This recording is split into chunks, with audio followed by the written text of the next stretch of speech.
হতাশ হয় কেবলমাত্র কাফের। হতাশ হয় কে? মুমিন কখনো হতাশ হয় না। হতাশ হওয়া ইমানের পরিপন্থী কাজ। আল্লাহ পাক বলেছেন লা তাকনাতু মির রাহমাতিল্লাহ, আমার রহমত থেকে মায়ুস হও না। দেখেন হযরত আইয়ুব আলাইহিস সালামের কত বড় রোগ হয়েছে, শরীর পোকায় ধরেছে, জর্জরিত হয়েছে, দুর্গন্ধ হয়েছে, গ্রামের লোকেরা তাকে বের করে দিয়েছে, স্ত্রী পুত্র পরিজন সব চলে গিয়েছে।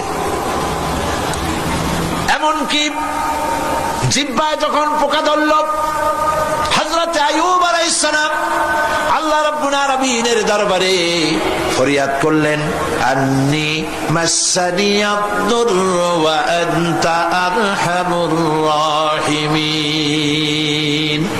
আয় আল্লাহ, আমি অসুস্থ হয়ে পড়েছি, আমি রোগাক্রান্ত হয়েছি, আর তোমার নাম রহমান রহিম, তুমি আমাকে রোগ মুক্ত করো।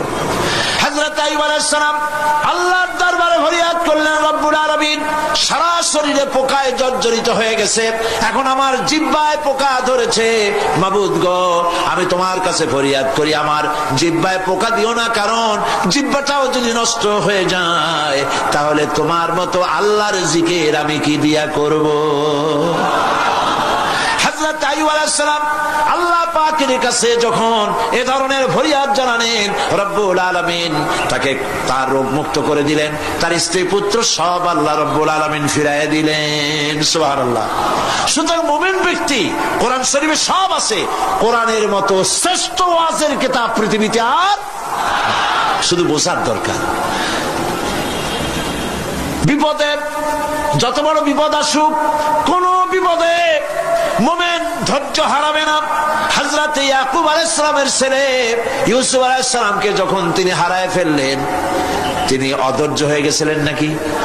অধৈর্য হন নাই। কারণ আমি আমার বক্তৃতার সূচনায় বলেছি, আমরা কল্যাণ বুঝি না, অকল্যাণ বুঝি না। কোন বিপদ আসতে পরে আমরা হয়রান হয়ে যাই, কিন্তু বিপদের মধ্যে কল্যাণ আছে আমরা তা বুঝতে পারি না। কথা বুঝে আসছে? হযরত ইউসুফ আলাইহিস সালামকে কুয়ার ভিতরে ফেলে দেওয়া হলো। 11 ভাই মনে করেছে কুয়ার ভিতরে ফেলে দিয়া ইউসুফ আলাইহিস সালামকে মেরে ফেললাম, কিন্তু তারা বোঝে নাই আসল কামটা কি হয়েছে। এটা তো কুয়া নয়, এটা একটা টানেল, এটা একটা সুড়ঙ্গ। একদিকে কেনান হলো তার এক মুখ, ওই সুড়ঙ্গের এক মুখ হলো কেনানের। কেনান ইউসুফ আলাইহিস সালামকে ফেলে দেওয়া হলো কুয়ার ভিতরে মারার জন্য, কিন্তু আল্লাহ পাকের ইচ্ছা ইউসুফ আলাইহিস সালাম মরবে না। এই টানেলের অপর প্রান্ত মিশরের সিংহাসনের টানেলের এপার দিয়া ইউসুফ আলাইহিস সালামকে ঢুকালেন, অপর প্রান্তে মিশরের সিংহাসনে ইউসুফকে আল্লাহ বসাইয়া দিলেন। হযরত ইয়াকুব ছেলের জন্য অধৈর্য হলেন না। যখন তিনি খবর পেলেন ছেলে বাঘে খেয়ে ফেলেছে, তিনি তখন বলেছেন, ফাসাবুরুন জামিলুন আসাল্লাহু আইয়াতিয়ানি বিহিম জামিআ ইন্নাহু হুয়াল আলিমুল হাকীম। ফাসাবরুন জামিল, আমি উত্তম ভাবে ধৈর্য ধারণ করলাম, এবং আমি বিশ্বাস করি আল্লাহ রাব্বুল আলামিন আমার হারানো সবকিছু আমাকে ফিরাই দিবেন। বহু বছর পর যখন হযরত ইউসুফ আলাইহিস সালাম প্রেসিডেন্ট হয়েছেন মিশরের, 11 ভাই গেল সেখানে সাহায্য আনার জন্য। সেই ঘটনা তো শোনাবো না, এমনি বলে যাচ্ছি। এরপরে তিনি তাদেরকে পরিচয় দিলেন, ওরা ভয় পেয়ে গেল। তিনি বললেন, ভয়ের কোনো কারণ নাই, লা তাসরিবা আলাইকুমুল ইয়াউম, আজকে আমি কোনো প্রতিশোধ তোমাদের নেব না। সুবহানাল্লাহ। এর নাম পয়গম্বর, এর নাম কি? আল্লাহর নবী। আমি আজকে কোনো প্রতিশোধ তোমাদের নেব না, তোমরা যাও। পিতার অবস্থা তিনি জানলেন, কাঁদতে কাঁদতে পিতার চোখ দুটো নষ্ট হয়ে গেছে। ইয়াকুব আলাইহিস সালাম, হযরত ইউসুফ আলাইহিস সালাম বললেন, যাও। নিজের জামাটা খুললেন, গায়ের জামা খুলে বললেন, ভাইরা আমার এই জামা নিয়ে যাও, আর আমার আব্বার চোখের উপরে এই জামাটা রেখে দিও। ছেলেরা যখন হযরত ইউসুফ আলাইহিস সালামের জামা নিয়ে মিশর থেকে রওনা করেছে। গল্প নয়, উপন্যাস নয়, আল্লাহ পাকই কোরআন শরীফের সূরা ইউসুফে বলেছেন জামা নিয়ে মিশর থেকে রওনা করেছেন। কোথায় মিশর আর কোথায় কেনান? কেনানে বসে হযরত ইয়াকুব আলাইহিস সালাম বলছেন, তোমরা যদি আমাকে মতিভ্রম পাগল যদি মনে না করো তাহলে একটা কথা বলি, আমার নাকে এখন আমি ইউসুফের গন্ধ পেতেছি। তোমরা যদি আমাকে মতিভ্রম না করো তাহলে আমি বলি আমি কিন্তু ইউসুফের গন্ধ পেতেছি। সুবহানাল্লাহ। হযরত ইউসুফ আলাইহিস সালামের জামা এনে ভাইরা যখন হযরত ইউসুফের চোখের উপরে রেখে দিলেন, হযরত ইয়াকুবের দুটো চোখ সাথে সাথে আল্লাহ ভালো করে দিলেন। ফাসাবরুন জামিল, ধৈর্য ধরো। ইমানদার ব্যক্তি আশার উপরে তার জীবন বাঁচে, কারণ যত বড় বিপদ আসুক না কেন আশ্রয় পাওয়ার একটা জায়গা আছে, তার নাম হলো আল্লাহ। নাম কি? বলেন আল্লাহ। সবাই বলেন আল্লাহ, আল্লাহ, আল্লাহ, আল্লাহ। হযরত ইউনূস আলাইহিস সালাম মাছটাকে গিলে ফেলে দিল, মাছটাকে গিলে মাটির অতল তলদেশে চলে গেছে। এত বড় বিপদ পৃথিবীর কোন মানুষের হতে পারে নাকি? বলেন, কি বলেন? মাছের পেটের ভিতরে জানালা নাই, দরজা নাই, বেরোবার কোনো পথ নাই, মাছ গেছে পানির অতল তলদেশ। আল্লাহ পাক কোরআন শরীফের ভিতরে মানুষকে শোনান, আল্লাহ ওয়াজ করছেন। সুবহানাল্লাহ বলেন। আল্লাহ পৃথিবীর মানুষকে ওয়াজ করছেন, দুনিয়ার মানুষকে শোনান। আমার ইউনূস তো ধৈর্য হারা হয় নাই। ওয়াযান্নুন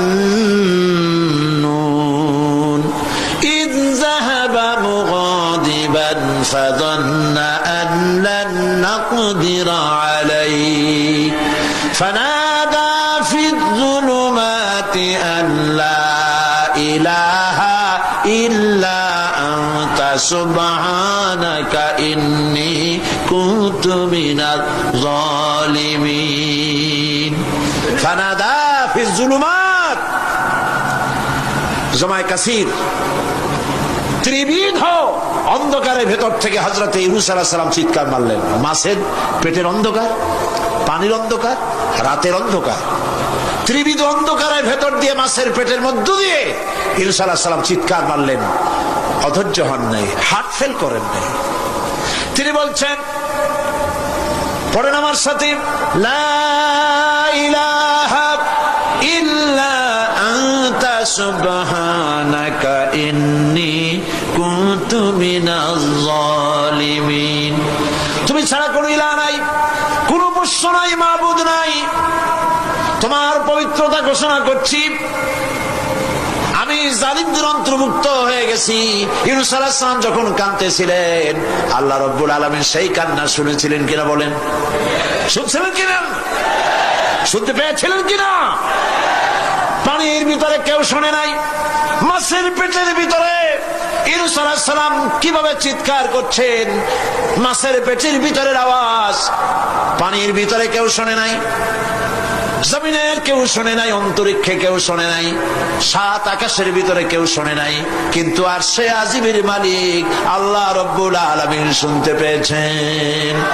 সঙ্গে সঙ্গে রব্বুল আলামিন জবাব দিলেন, ফাস্তাজাবনা লাহু ওয়া নাজ্জাইনাহু মিনাল গাম্মি ওয়া কাযালিকা নুনজিল মুমিনিন। পড়েন, ফাস্তাজাবনা লাহু ওয়া নাজ্জাইনাহু মিনাল গাম্মি ওয়া কাযালিকা নুনজিল মুমিনিন। আমি ইউনূসের ডাকের জবাব দিলাম। কে বলতেছেন? বড় করে বলেন, কে বলছেন? আল্লাহ। সুবহানাল্লাহ। আপনারা কি ভয় পাইছেন? ভয় পেয়েছে মুসলমান? আল্লাহ রাব্বুল আলামিন বলেন, আমি আমার ইউনূসের ডাকের জবাব দিলাম। শুধু জবাব দেই নাই, আমি ইউনূসকে তার মাছের পেটের ভিতর থেকে বাঁচাই দিলাম। মাছের পেটের মধ্যে বেদনা শুরু হয়ে গেল, এমন বেদনা হয়েছে মাছ এখন বমি না করে পারে না। কথা বুঝতে পেরেছ? মাছ এখন বমি না করে পারে না। পানির উপরে মাছ ভেসে উঠল। আল্লাহ কোরআন শরীফের ভিতরে বলছেন মাছ সাতরায়া কিনারায় চলে গেল, ইউনূস আলাইহিস সালামকে বমি করে ফেলে দিল, ইউনূস আলাইহিস সালাম বেঁচে গেলেন। আল্লাহ পাক বলেন শুধু ইউনূসকে বাঁচাইলাম না, বরং আমি সকলের জন্য আশার বাণী শোনাই, শোনো মুমিনেরা, ওয়া কাযালিকা নুজিল মুমিনিন। মুমিন বান্দা যারা, যত বড় বিপদ আসুক আমারে ডাকো, আমি বিপদ দিয়ে বাঁচাই দেব। সুবহানাল্লাহ, বিপদ থেকে আমি বাঁচাই দেব। আল্লাহ পাক বলেছেন ফাইন্না মাআল উসরি ইউসরান, ইন্না মাআল উসরি ইউসরা। জেনে রাখো, দুঃখ এবং কষ্টের পরে রয়েছে সুযোগ সুবিধা, আর অসচ্ছলতার সাথে রয়েছে উদার সচ্ছলতা। যত বড় বিপদ আসছে, এই বিপদের পরে আল্লাহ পাক তার গোলামদের উপরে রহমত নাজিল করবেন ইনশাআল্লাহ। সুতরাং ঈমানদার লোকেরা, তাদেরকে আল্লাহ পাক বলছেন কোনো ভয় নাই, কোনো চিন্তা নাই, যত বড় বিপদে পড়ো আমারে ডাকো, আমি ডাকের সাড়া দিয়ে দেব। সবাই আল্লাহরে ডাকেন, সুবহানাল্লাহ ওয়ালহামদুলিল্লাহ লা ইলাহা ইল্লাল্লাহ। জোরে পড়েন সুবহানাল্লাহ ওয়ালহামদুলিল্লাহ লা ইলাহা ইল্লাল্লাহ, সুবহানাল্লাহ ওয়ালহামদুলিল্লাহ।